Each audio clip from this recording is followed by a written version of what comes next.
Assembly polls. The Election Commission is taking active steps to promote voter turnout in the upcoming Assembly election. Meghalaya Chief Electoral Officer F.R. Kharkongor informed that 120 pink polling stations will be set up in the state in the upcoming polls to actively encourage the women voters, since Meghalaya is one of the few states where female electorates turnout now outnumbered the male electorate as well as in terms of turnout.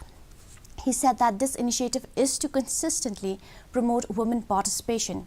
He further added that in order to honor and recognize the first-time voters and first 5 voters, those voters will be awarded with a medal and a certificate. Polling stations, and we are actively encouraging the participation of women.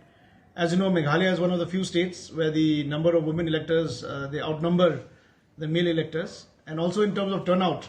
Usually the female turnout is a bit higher than the male turnout. We'll also like to add is that the first 5 voters in a polling station, they will be given medals.